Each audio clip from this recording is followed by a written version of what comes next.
తప్పుడు కేసులు పెడతా ఉన్నారు, టాపిక్లు డైవర్ట్ చేస్తూ ఉన్నారు.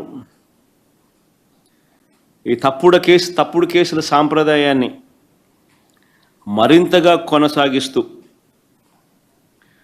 మొన్న కరెక్ట్గా నా ప్రోగ్రాంకు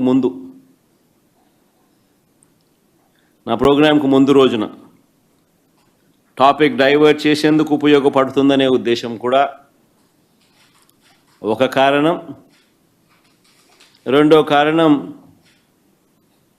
గొంతు నొక్కాలి ఎవరైనా కూడా తనకు వ్యతిరేకంగా మాట్లాడితే అన్న కారణం రెండోది. చెవిరెడ్డి భాస్కర్ రెడ్డిని అరెస్ట్ చేయడం నిజంగా ఆశ్చర్యం కలిగించే విషయం. అసలు భాస్కర్ని అరెస్ట్ చేసిన తీరుని చూస్తే అసలు ఇంతకుముందు మీరంతా కూడా చూస్తూ ఉన్నారు. సంవత్సరం నుంచి ఏ రోజన్నా కానీ భాస్కర్ పేరు లిక్కర్లో ఎక్కడన్నా కనిపించిందా, వినిపించిందా? ఎవడన్నా విన్నాడా? ఎవడన్నా ఎప్పుడన్నా విన్నాడా? భాస్కర్ని ఇరికిచ్చేందుకోసం తప్పుడు సాక్ష్యాలను క్రియేట్ చేస్తూ ఉన్నారు.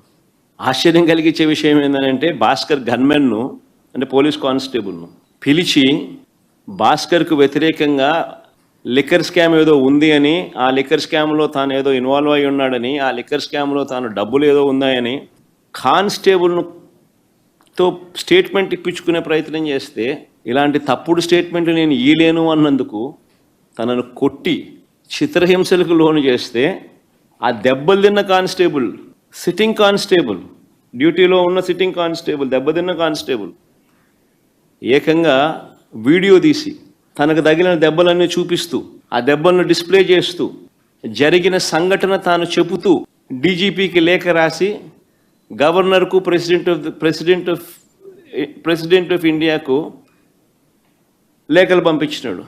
కోర్టులో కేసు వేసినాడు. నిన్న ఆ కేసు హియరింగ్ కూడా వచ్చింది. ఆశ్చర్యం కలిగించే విషయం ఇదంతా నిజంగా. చెవిరెడ్డి భాస్కర్ రెడ్డి పేరు సంవత్సరంగా ఎప్పుడు చూస్తూ ఉన్నాం. ఏ రోజు కూడా కనీసం ఎప్పుడు దీంట్లోకి ఎవరు ప్రస్తావించిన కూడా లేదు. గతంలో కూడా ఎప్పుడు సడన్గా భాస్కర్ పేరు తీసుకొచ్చారు.